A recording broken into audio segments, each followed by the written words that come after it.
So I would like to honor the mountains that you've climbed and also the battles that you've won in this most unusual year, as well as some of the battles that you may have lost, because a lot of times we learn from those as well. Now we're coming off of an extreme year of disruption, and this is going to be a time to pause, a time to look forward, and also a time to take some control back so we can course correct and correct that feeling of overwhelm so we can get back to being as productive, also as joyous, and as profitable as possible. So it's possible and likely that you have worked extremely hard to arrive at the position that you are at, and I want to really honor the mountains that you have climbed. But also, I want you to consider this.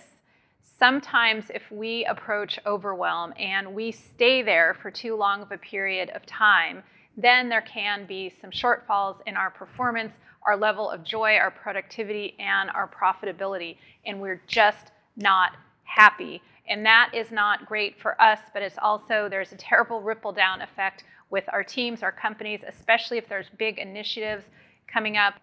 And it's possible even that your family or people closest to you or that matter the most are suffering from your overwhelm as well. Now, here's the thing. Also, creative ability can suffer, profitability can suffer, and I want to make sure that this does not happen to you. Now, the great news is that there are some things that you can put in place so you can be sustainable high performers, because it's possible that all the things that you've done up to this point have gotten you where you are, but we want to make sure that you can get to that next level. There's a next level for all of us. You want to make sure that you can not only cross the finish line with an upcoming project, upcoming product, or upcoming quarter, or even for the end of the year. We want to make sure that you're a sustainable performer over the long haul. And when you start to think of the cumulative effect of elevating everyone on your bench, so to speak, if you had a sports team, but elevating everyone so they could be sustainable high performers, this can have a huge ripple effect. My name is Sheryl Klein. I'm a mental toughness and certified high performance coach, best-selling author, speaker, and CEO and founder of the Zone Lab. I've had the honor of working with some of the most amazing leaders here in Silicon Valley, San Francisco, and worldwide. Companies such as some of the leaders at Google Ventures, Microsoft, Pixar, Bank of America, VMware, State Street Global Advisors, just to name a few. Now, if you'd like a clear plan and a vision, as well as the confidence and the influence to help yourself as well as your colleagues to really confront overwhelm, really look it in the face, and then put in some solutions to help move past it, then you're in for a real treat, because we're going to pack in a 10,000-foot view, but also some real tools that will be what I call interactive sprint sessions. So you're not only going to hear some hopefully interesting information, but you're going to have some tools in your back pocket to help start to chip away at that overwhelm. Now, these tools and this system have been used in major Fortune 100 and Fortune 500 companies here in San Francisco, Silicon Valley, and across the United States. And I'm really excited to share some of them with you. The pre-work that needs to be done first before I share some of the tools from this process that I'm going to explain has to do with setting people up for success. It would be like if I was a health coach and I was trying to coach you through on how to get fit and lose some weight. I would want to make sure that there weren't a lot of breads and sweets and ice cream and things in your kitchen and in your pantry. So this is kind of the same way. If we're going to set your team and your employees, colleagues up for success, we need to make sure that a couple of these things are in place first. It's very important for everyone to be on the same page, especially from the top down. Because keep in mind that especially if someone's customer facing, but even if they're not, even if it's internal or external, keep in mind that people, from a communication standpoint, people only acknowledge and they react 7% to the words that we say, but more so they react to our tone and our gestures. So what I'm alluding to here is the reason why everyone needs to be on the same page internally as well as externally, is because that people will interpret tone and gestures. Now, if the tone and gestures are optimistic and positive and encouraging, then that's amazing. That is when we see companies and teams climb mountains. That's when we see impossible things happen, or things that we thought were impossible. Now, keeping in mind that everything that has happened in history, most things that have been incredible at one time or another have seemed impossible. So in order for these things to happen, in order for someone or a company to ride into town on a unicorn and pull a rabbit out of a hat, it's very important to make sure that everybody is on the same page.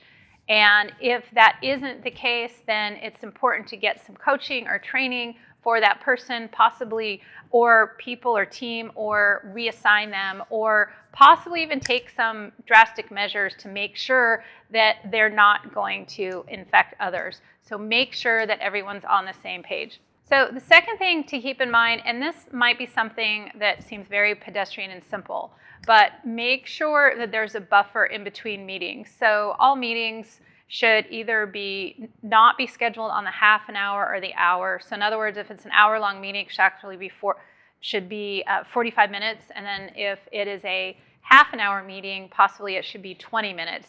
So that might seem very simple, but it is so important. And one thing that I want to share is people don't really know what to do within those minutes. So it's important to have some guidelines if they do have a buffer, what to do in that buffer. But before I share some tools about that, I want to share what's happening if people are going from meeting to meeting to meeting to meeting. So they're not able to process, from one meeting to the next. And we, as most human beings, except for 2% of the population, is very unable to switch tasks. In other words, it's very difficult to switch fully from one thing to the other. So if we don't have those buffers, we're not pulling our full selves from one meeting to the other. And this also creates a lot of overwhelm because we have to over-process information. We have too much information coming in for us to process. Again, that seems very, very simple, but if you could be mindful about scheduling meetings and make sure that it's part of the company culture so people feel okay doing that and that they know that it's expected and everyone's on board. It's almost like if you're, not to go back to eating, but if all of your friends are not eating sugar and you're not eating sugar either, great. But if all of your friends are just going wild and eating all sorts of things that you're not supposed to be eating, it's a lot more difficult. So what I'm getting at is if everybody can be on the same page, and being on the same page when it comes to meetings is very important to give that buffer. So let's talk a moment about what can be done during this buffer. And it's very important that the first couple of minutes after a buffer, in other words, after a meeting, is to just have an assessment of what happened and action items that need to be taken. So kind of log in everything that happened and then put something future on the calendar, have a notebook, write down something or what have you, because otherwise there's going to be some things that are lost in translation and some things that are going to fall through the cracks and not happen. So a minute or two to recap, and then also after that, take a moment or two just to be still. And I know it might sound a little silly to be still and do nothing, but it actually gives our brain a chance to reset. So physiologically speaking, our brain requires an immense amount of energy to think, an immense amount of glucose or fuel. And if we can't be still and close our eyes and give our brain a break, it cannot keep firing like that all day long. It's exhausting, and it's going to be the point of no return. Okay, meaning that diminishing return is what I'm trying to say, because by the end of the day, we're going to be depleted of our ability to concentrate, to be confident, to be focused, and to really be creative. So it's very important, again, just to recap, to summarize the meeting, write down any action items, close your eyes to be still, and that means maybe taking 3 to 5 deep breaths and closing your eyes and just listening to your breath coming in and out. And then after that, it's extremely important after you do that to have some water, have at least 8 to 12 ounces of water, and move around. Now, a lot of times, some people I've spoken to, they say that they're in customer service or they have meetings back to back to back. So making sure that these meetings are not back to back, and if there's any way possible to have someone cover you once so you can take a few minute break at the top of the hour, that would be great. So ideally, from at 0.50, so in other words, let's say from 2:50 to 3 p.m., there'll be a time to move around, to hydrate, and to be still and collect your thoughts. Now, if you're in a position like customer service or in a position where things are required of you consistently, maybe see if people can switch some things around, or someone can cover or automate something, or if there's some way, because there's really no way beyond about 50 minutes, it's actually 52 minutes, it really starts decreasing our ability to focus and concentrate, and there is a cumulative effect of this. And then it's also going to add to our feelings of overwhelm.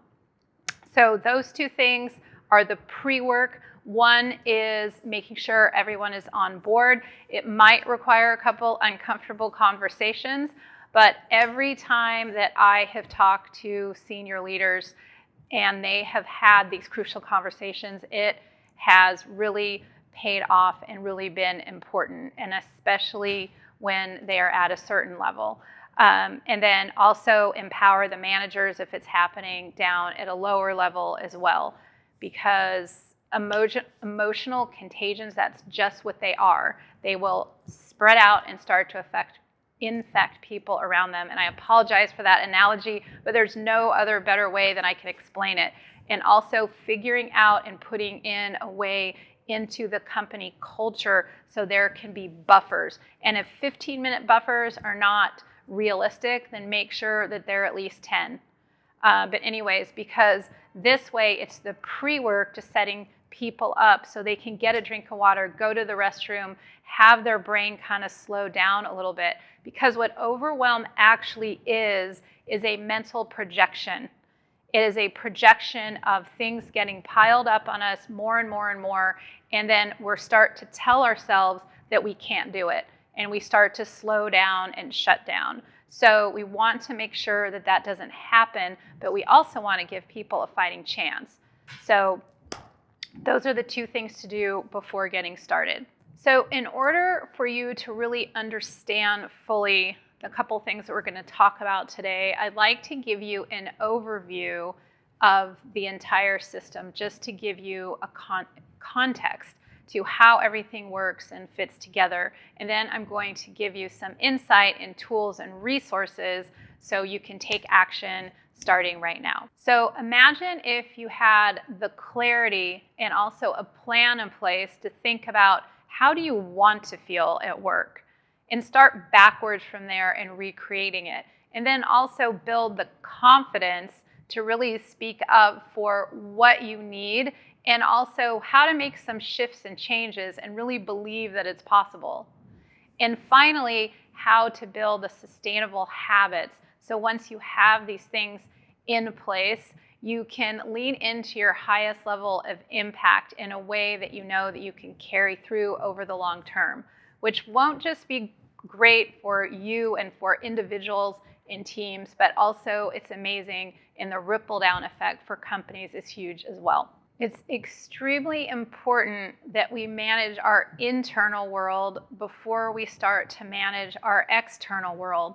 And everything that I'm going to show you can definitely be used for goal setting, for building confidence and achieving goals, and how to structure your communications so you can have scientific-based influence and to pull all of these big, lofty goals and dreams and impact into play. But before we would use it for that, it's very important, like I said, to use it to manage your internal world.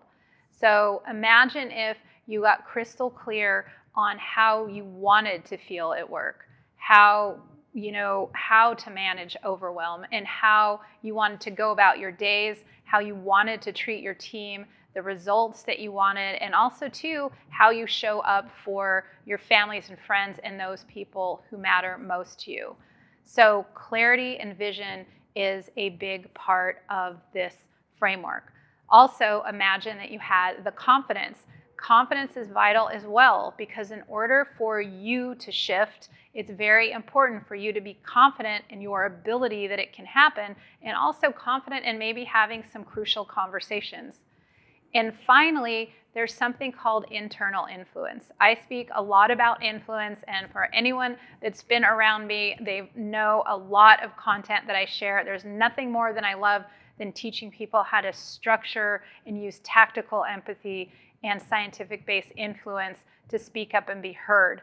But here's the thing. When it comes to getting through overwhelm and really course-correcting overwhelm, it's vital that we have what's called internal influence. In other words, to have some empathy and compassion for ourselves, to acknowledge and validate what we are going through, and then also share a perspective with ourselves and start to learn what is it that we need. And then finally, to learn how to challenge ourselves by asking ourselves a question. In other words, let's say that I'll share a story that I heard recently about someone who is working 10+ hour days, also maybe a new parent. And, it's difficult because you go from work to maybe being a parent to not really having any time for yourself. And sometimes that is a difficult conversation to have with a spouse, a partner, or maybe that you have to ask to change your hours around or something. So that takes a lot of confidence, but it also takes internal influence. In other words, influence over yourself to have permission, to feel like you are worthy of this time for yourself, and also too, that you really learn how to have influence and believe that some of these shifts and changes to take care of yourself, have self-care, and start to manage your workday in a way that's healthy for you is ultimately better for your company and better for your family as well. And of course, better for profitability in the long run. So the conversation that we're going to have today and the tools that I'm going to share today are all surrounding something called emotional agility. Now, this is something, of course, that's very important for you to take into, let's say, high-level meetings or any type of crucial conversations. But emotional agility, like I said, it's very important to manage our internal world before we start even considering managing our external world. So let's talk a little bit about emotional agility as it pertains to overwhelm. Now, world-class performers, let's say Olympians, there's something that they have in common with everybody else. And we all have anger, fear, doubt, frustration, and of course, times of overwhelm. Now, the difference is, and if you can see in what we call the emotional wheel, you can see that world-class performers really know how to stay in the green. In other words, if your mind was a clock, they know how to stay between 11 and 1 o'clock so they can perform optimally. They don't make up stories in their mind. They don't allow external factors to weigh down on them. They are very in tune when they start to kind of come out of the zone, how we call it. And the zone is really a flow state when they're laser focused. And this is not where overwhelm lives. This is where people are calm, clear, carefree, and focused. Now, what happens is during overwhelm is we start to bounce around outside of the green. We start to get into the yellow. And if we don't course correct, then what's going to happen is we can even dip down into the red. And the problem with this is the more out of control that it gets, the lower that our awareness is. And if we don't have tools to course correct when we are in the yellow and we get into the red, that means that we actually have to pull back and stop what we're doing and regroup. In other words, if someone, in terms of overwhelm, someone might just have to step away from their desk. Worst case scenario, they might just break down completely and be unable to work. Because what happens is our emotions take over. We go from thinking in our highest cognitive state in the front of our brain to all the way back thinking in the back of our brain, almost like a lizard. It gets very primitive. And this type of thinking, we always, if we're in extreme overwhelm, we go into protection mode. That the only thing that we can actually do is protect ourselves. And that is, from an evolutionary standpoint, if we were very overwhelmed or fearful or had an extreme emotion, we would have to stop thinking and run away and flee, or we would be killed by a saber-toothed tiger, let's say. But right now, these emotions are being triggered, the emotions that come along with overwhelm. It's slowing down our thought processes, our creativity, our productivity, and ultimately profitability for a company. And we need to course correct this because it's really leading to having a deleterious effect on teams. So we want to make sure that people are in the green, in other words, between 11 and 1 o'clock. So I'm going to share a worksheet that's going to help people to actually do this, because a lot of times common knowledge isn't always common practice. So whether sometimes people are taking days off or maybe they're having a buffer in between their meetings or what have you, they don't really know how to use this time in order to course correct themselves in that moment or during that day. So this worksheet should really help kind of clear the slate a little bit, bring people back into the green so they can proceed in a way and start to step out of overwhelm and start stepping back into being a high performer. So the first part of this worksheet has to do with awareness. In order for us to change anything, we need to be aware of our surroundings, aware of our behavior, aware of what's going on. So in terms of overwhelm, we need to be aware that we are in fact overwhelmed. So that is the first thing, is to really raise our level of awareness. And that's going to happen if we check in with ourselves. So that's good to do in the morning, kind of midday, in the evening. But in general, raise a level of awareness. And then we also have to then think about some distance, like distance ourselves from these negative emotions. So let me explain what that means a little bit. A lot of times, if we are feeling anger, fear, doubt, frustration, and overwhelm, we say to ourselves, I am so overwhelmed. So essentially, you are telling yourself and creating a mental story and a picture that you are extremely overwhelmed, which may in fact be the case. I have no doubt that what everyone's feeling is very real. But what I'm asking you to do is to create some distance. Instead of I am overwhelmed, it's like I'm noticing I'm overwhelmed. I'm noticing back-to-back meetings is making me overwhelmed. I'm noticing that this request of me is making me overwhelmed. I'm noticing having a conversation with that person is making me overwhelmed. So notice rather than be it. So I notice rather than I am. Now that might seem like a very small thing to do, but what it does is it actually physically creates distance in your mind, and it gives you and buys you a little time to make a best decision for yourself. And so in other words, if I notice that I'm overwhelmed, if I notice that having back-to-back meetings, and I notice that it makes me overwhelmed, I could then step back and think about what is my next best course of action. And that might be to talk to a manager about spacing out the meetings or having a buffer. Or it might be that instead of maybe checking emails in between meetings, I just need to close my eyes for a moment and take a couple deep breaths or what have you. So there's some tips and tools that we can, again, slot into this time.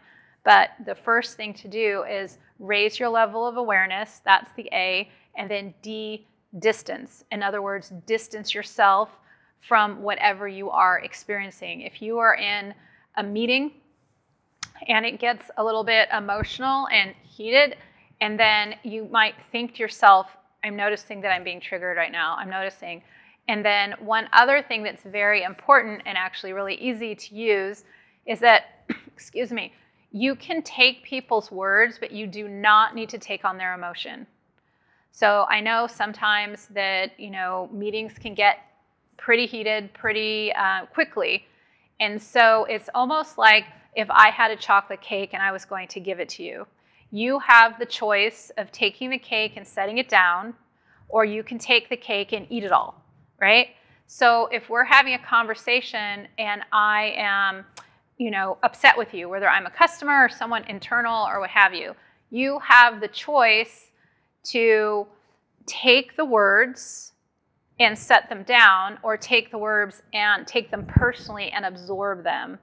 So one part of emotional agility is raising your level of awareness when you're triggered. If you are confronted by someone internally, or like I said, a customer, you can actually choose to block the emotion. So in other words, ideally, you put your hand in front of your heart and block it that way. If you're on Zoom, you can hold it lower. And then one other thing that you can do if you're even in person or that's really not noticeable is you can just dust it off. So in other words, that's just symbolizing to yourself that I hear your words, I'm not accepting the emotion around it. It's really protecting an emotional field really around yourself. And that might sound a little silly. It might sound something different than you're used to doing. But if you can imagine, if there's big initiatives coming through and there's a lot of pressure, if you're taking on everyone's emotion, that is going to add to overwhelm, because you are going to be taking on people that are nervous, people that are angry, people that, and if you absorb that like a sponge, it's like putting sugar in the tank of your car. So I would like to invite you to really think and really learn how to block the emotion. And again, you can just dust it off as well. And it doesn't mean that you are disregarding someone. It can mean, maybe one of your kids comes to you with something and it's very upsetting to them and very emotional for them. You can hear them either from a kid or a colleague or something. You can hear them in a compassionate way, but it still doesn't mean that you need to take on their emotion. So by doing this, I'm not trying to tell you to disregard what people have to say. What I'm sharing is that you do not need to take on the emotion of what they have to say. So this is just a step, and then once you can do this, then you can create that distance and kind of block it and say, oh, I notice that makes me feel a certain way. What's my next best course of action? It might not always be that easy, especially if emotions are very high. So give yourself permission after a meeting or something. You might need to journal it down. You might need to go for a walk. You might need to do something to kind of shake it off.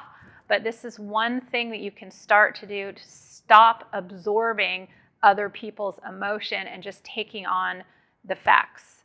So the first thing is raise your level of awareness, create some distance. And by doing that, you also protect kind of your emotional field. So the next thing is to decide. Now, the word decide means death of, if you want to look at it phonetically, and it means death of any other option. So what I'm inviting you to do is to really decide when things aren't working, when you're feeling overwhelmed, what is a little shift that I could take? What do I need? In other words, do I need, for me, for example, I take a midday walk with my son at 12:30 in the afternoon. That's something that I need. I like to connect with him. When I don't get it, then I feel really off. And sometimes it happens here and there and once in a while, but if I don't defend it, then I don't feel really good about that. And I start to feel overwhelmed, like I'm too busy to even make this time.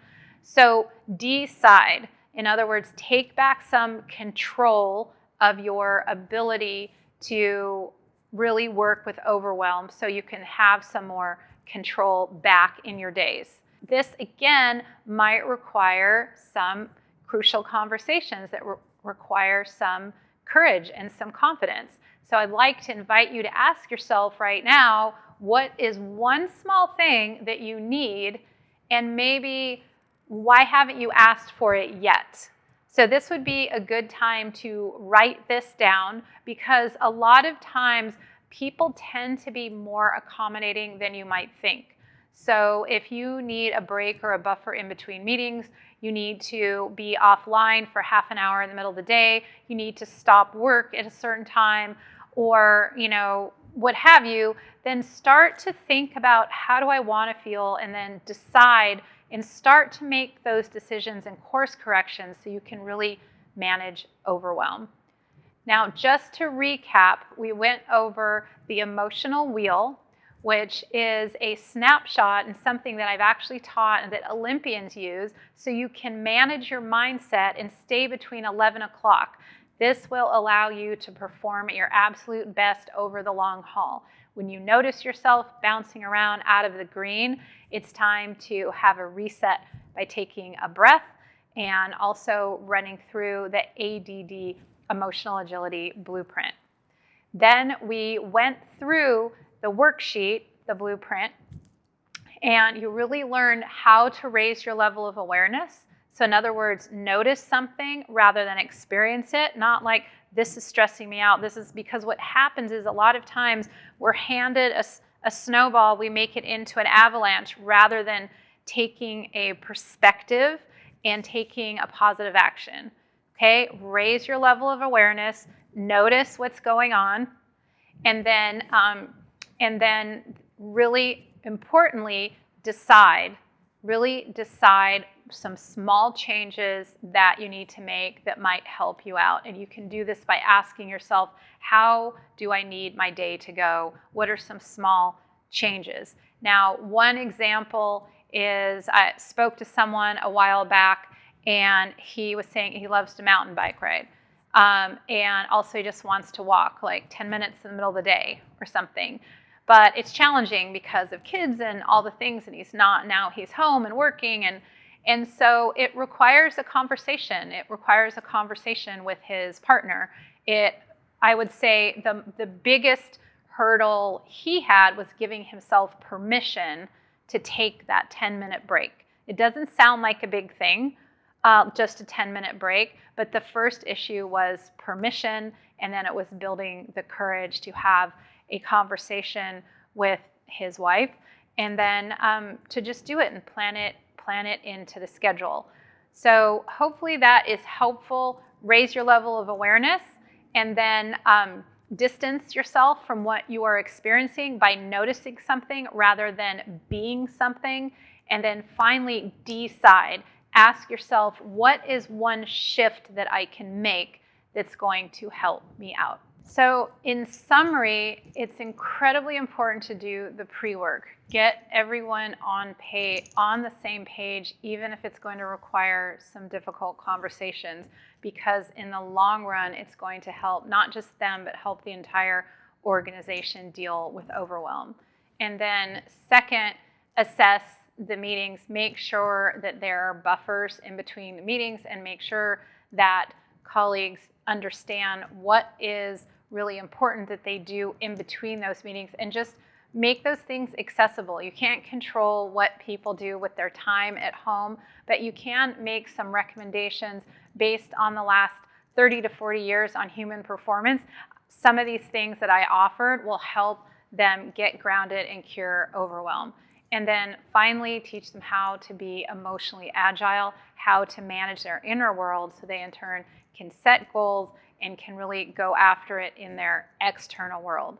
Again, this whole system starts with clarity, then building the confidence to execute, and then also building the influence so you can have that internal influence as well as external influence with others to bring it to life. So really instituting new programs, systems, and things that you can put in place to make sure that overwhelmed is managed, dealt with in a sustainable way, so you can not just see successes in the coming quarters, but for the years to come.